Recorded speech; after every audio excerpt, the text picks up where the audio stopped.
गौतम बुद्ध अपने ध्यान में बैठे थे कि वहां पर एक आदमी आया। ये आदमी अपने आलसी पने से बहुत ज्यादा परेशान था। आलसी आदमी गौतम बुद्ध से बोला, महात्मा जी मेरी मदद कीजिए, मैं अपने आलस्य से बहुत ज्यादा परेशान हूं। आप ही कोई उपाय बताइए जिससे मैं आलसीपन से छुटकारा पा सकूं। गौतम बुद्ध ने उस व्यक्ति से कहा, पहले मुझे यह बताओ कि तुम्हें क्यों लगता है कि तुम आलसी हो। आलसी आदमी बोला, सिर्फ मुझे नहीं, मेरे परिवार वालों को और मेरे आसपास के सभी लोगों को ऐसा लगता है कि मैं आलसी हूं।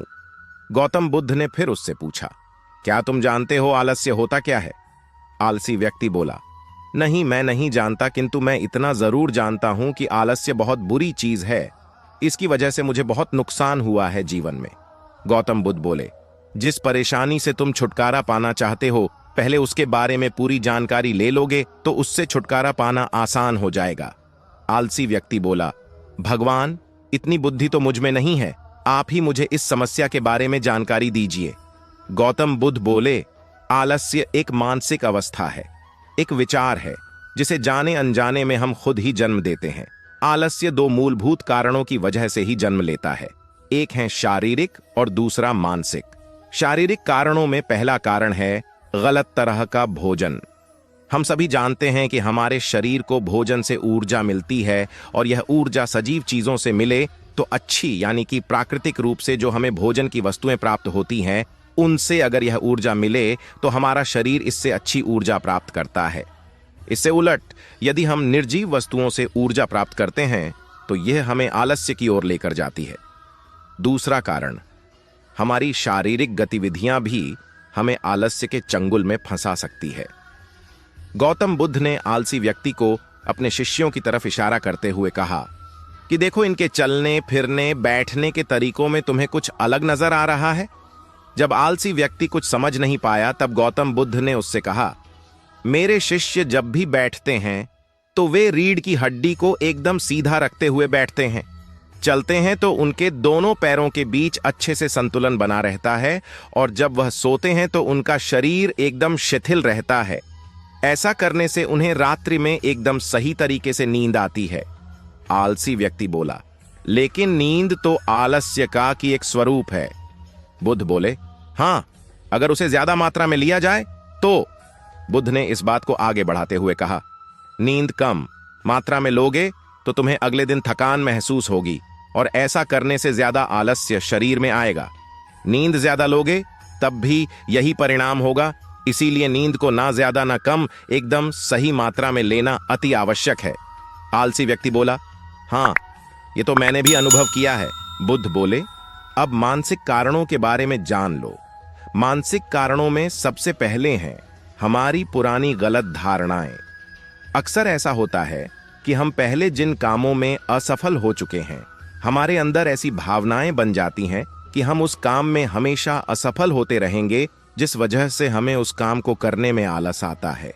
ऐसी धारणाओं से छुटकारा पाने का एकमात्र उपाय यह है कि हमें अपने मन को यह समझाना चाहिए कि पिछली बार हम जब उस काम में असफल हुए थे तो हम उसके बारे में जितना जानते थे, अब हम उस काम के बारे में उससे ज्यादा जानते हैं, क्योंकि असफल होने के बाद हम उससे काफी कुछ सीखे भी हैं। बुद्ध बोले, दूसरा कारण है आलसी और कामचोर लोगों की संगत। कई बार ऐसा होता है कि हम आलसी नहीं होते, मगर जिनके साथ हम रहते हैं हम उन जैसे बनने लगते हैं। इससे छुटकारा पाने का उपाय बहुत सरल है, कामचोर और आलसी व्यक्तियों से दूर रहो।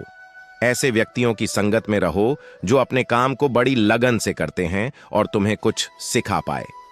गौतम बुद्ध ने तीसरा कारण बताते हुए कहा, यह कारण आलस्य के लिए सबसे बड़ा कारण है, काम को कल पर टालते रहना। यह कारण इतना शक्तिशाली है कि किसी भी व्यक्ति को बर्बाद कर सकता है। इससे बचने का सबसे आसान उपाय यह है कि जो काम जितनी जल्दी संभव हो उतनी जल्दी कर दिया जाए। गौतम बुद्ध ने आलसी व्यक्ति से एक सवाल पूछा, मान लो तुम किसी रेगिस्तान में फंस गए हो और तुम्हें प्यास लगी है तो तुम क्या करोगे? आलसी व्यक्ति बोला, मैं जल्दी ही रेगिस्तान के आसपास कोई गांव की तलाश करूंगा या ऐसी जगह की तलाश करूंगा जहां पर मुझे पानी मिल सके। गौतम बुद्ध बोले, अगर तुम्हें काफी देर ढूंढने पर भी पानी ना मिले तब तुम क्या करोगे? आलसी व्यक्ति बोला, मैं तब भी अपनी तलाश जारी रखूंगा, क्योंकि ऐसी परिस्थिति में मेरे पास कोई और दूसरा विकल्प तो होगा ही नहीं। गौतम बुद्ध बोले, बिल्कुल सही। और यही है मानसिक स्तर पर आलस्य का चौथा कारण, किसी भी निश्चित लक्ष्य का ना होना। यह भी आलस की ओर लेकर जाता है। अब सुनो, पांचवें कारण के बारे में गौतम बुद्ध बोले, सोचो कि तुम्हारे पास काफी सारे सोने के दागिने हैं जो तुम्हें एक जगह से दूसरी जगह लेकर जाना है।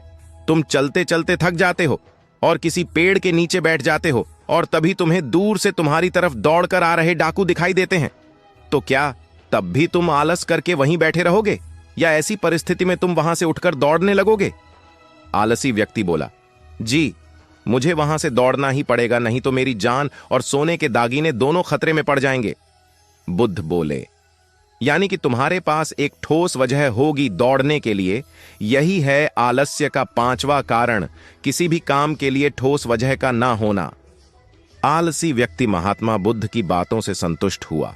वह बोला, महात्मा जी, मैं अब आलस्य के बारे में सब कुछ जान चुका हूं, और अब मैं इन सभी कारणों पर काम करूंगा और अपने आलस्य को दूर भगा दूंगा। दोस्तों, आशा करता हूं गौतम बुद्ध और आलसी व्यक्ति की कहानी आपको अच्छी लगी होगी, और इसे सुनने के बाद अब आप कभी भी जीवन में आलस नहीं करेंगे। ऐसी ही कहानी सुनने के लिए हमारे चैनल जेनिथ इंस्पायर ज्ञान को सब्सक्राइब कीजिए। धन्यवाद।